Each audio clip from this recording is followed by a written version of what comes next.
প্রিয় দর্শক, আসসালামু আলাইকুম রহমতুল্লাহ। প্রিয় দর্শক, চারদিকে এত এত পাপ ফিতনার মধ্যে নিজেকে কিভাবে পাপ কাজ থেকে দূরে রাখবেন তা নিয়ে আপনি অনেক চিন্তিত।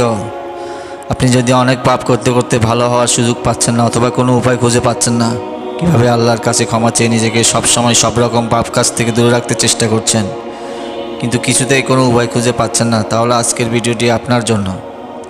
আসলে এটাই বাস্তবতা। এই ফিতনার যুগে আমাদের আশেপাশে এত এত ফিতনা আর পাপ কাজ চলছে যে নিজের অনিচ্ছা থাকা সত্ত্বেও আমরা ইচ্ছায় অনিচ্ছায় পাপ কাজ ও ফিতনায় জড়িয়ে পড়ছি। তার জন্য প্রতিনিয়ত আমাদের পাপ কাজগুলো মহান আল্লাহর একজন ফেরেশতা নিয়োজিত রয়েছেন লেখার জন্য। আর আমরা যদি আমাদের পাপ কাজগুলোকে বন্ধ করতে না পারি তাহলে আল্লাহ তার জন্য আমাদের কঠিন শাস্তি ও আযাব দিবেন। তাই বন্ধুরা, আমাদের সর্বদা উচিত নিজেকে পাপ কাজ থেকে দূরে রাখা। তাই আজকের ভিডিওটি দেখতে থাকুন। আশা করি আজকের ভিডিওটি আপনার পাপ করা থেকে দূরে থাকতে অনেক সাহায্য করবে ইনশাআল্লাহ।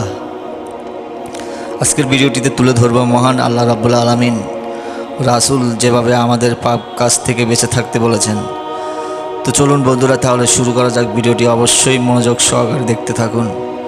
আর বন্ধুরা, আপনি যদি চ্যানেলটি এখনও সাবস্ক্রাইব করে না থাকেন তাহলে এখনই আমার চ্যানেলটি সাবস্ক্রাইব করে দিন আর ভিডিওটিকে একটি লাইক করে দিবেন। তো বন্ধুরা, এবার শুরু করা যাক কিভাবে আমরা পাপ কাজ থেকে বেঁচে থাকব। এক নম্বর হচ্ছে পাপ বর্জনের উপায়। মুমিন বান্দা পাপ থেকে মুক্ত থাকার চেষ্টা করে, কিন্তু পাপের অনুকূল পরিবেশ, অতঃসঙ্গের প্রভাব ও শয়তান সার্বক্ষণিক প্ররোচনায় পাপ মুক্ত থাকা সম্ভব হয় না। যদিও কোরআন সুন্নাহর আলোকে কিছু উপায় অবলম্বন করা যায় তাহলে অধিক পাপাচারে লিপ্ত হওয়া থেকে বাঁচা যেতে পারে। তাহলে আসুন জানি পাপ বর্জনের কয়েকটি উপায়। পাপকে ছোট বা তুচ্ছ জ্ঞান না করা। পাপ যেমনই হোক তা পাপই, তাকে ছোট মনে করে তা করে যাওয়ার কোনো সুযোগ নেই। প্রতিটা পাপই আমলনামায় লেখা হয়, সুতরাং পরকালীন শান্তির কথা ভেবে ক্ষুদ্র পাপ থেকেও নিজেকে বিরত রাখা উচিত। রাসূল সাল্লাল্লাহু আলাইহি সাল্লাম আয়েশা রাদিয়াল্লাহুকে বলছেন, এ আয়েশা, তুমি ছোট ছোট গুনাহ থেকে নিজেকে রক্ষা করো, কেননা সেটা লেখার জন্য আল্লাহর পক্ষ থেকে একজন ফেরেশতা নিযুক্ত রয়েছেন।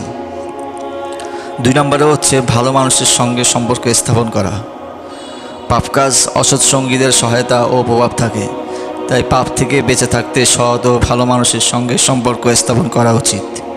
মহানবী সাল্লাল্লাহু আলাইহি সাল্লাম ভালো মানুষের সঙ্গে সম্পর্ক স্থাপন করতে বলেছেন সবসময়। তিনি বলেন, তুমি মুমিন ব্যক্তি ছাড়া অন্য কারো সঙ্গী হবে না এবং তোমার খাদ্য যেন ফরজগার লোক খায়। 3 নম্বরে হচ্ছে পাপ প্রকাশ না করা। যে কোনো পাপ আল্লাহর অবাধ্যতার শামিল। পরম ক্ষমাশীল আল্লাহ তাআলা বান্দার পাপ গোপন রেখে তা ক্ষমা করে দিতে পারেন, কিন্তু বান্দা নিজে তা প্রকাশ করলে ওই বান্দাকে আল্লাহ ক্ষমা করেন না। রাসূল সাল্লাল্লাহু আলাইহি সাল্লাম বলেছেন, আমার সব উম্মতকে মাফ করা হবে, তবে প্রকাশকারী এর ব্যতিক্রম।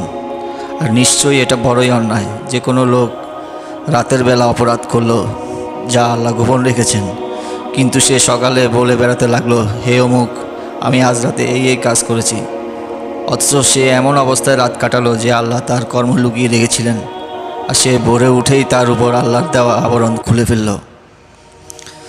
4 নম্বরে হচ্ছে পাপের পর নেকির কাজ করা। শয়তানের প্ররোচনায় পাপ হয়ে গেলে অনুশোচনার পরপরই কোনো নেকির কাজ করা উচিত, কারণ নেকি পাপ মিটিয়ে দেয়। পবিত্র কোরআনে ইরশাদ রয়েছে, নিশ্চয়ই সৎ কর্মসমূহ মন্দ কর্মসমূহকে বিদরিত করে। 5 নম্বর হচ্ছে তাওবা ইস্তেগফারের অভ্যাস গড়ে তোলা। শয়তানের প্ররোচনায় যতবার পাপ হবে ততবারই তওবা করা উচিত, কারণ শয়তান চায় না কোনো বান্দা ক্ষমা পেয়ে যাক।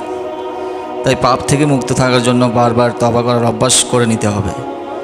হাদিসে কুদসিতে আছে, হে আদম সন্তান, তোমার গুনাহ পরিমাণ যদি আসমানের কিনারা পর্যন্ত, মেঘমালা পর্যন্ত পৌঁছে যায়, তারপরেও তুমি আমার কাছে ক্ষমা প্রার্থনা করো, আমি তোমাকে ক্ষমা করে দেব, এতে আমি পরোয়া করব না। হে আদম সন্তান, তুমি যদি সম্পূর্ণ পৃথিবী পরিমাণ গুনাহ নিয়েও আমার কাছে আসো এবং আমার সঙ্গে কাউকে অংশীদার না করে থাকো, তাহলে আমার কাছে আমি পৃথিবী পূর্ণ ক্ষমা নিয়ে হাজির হব।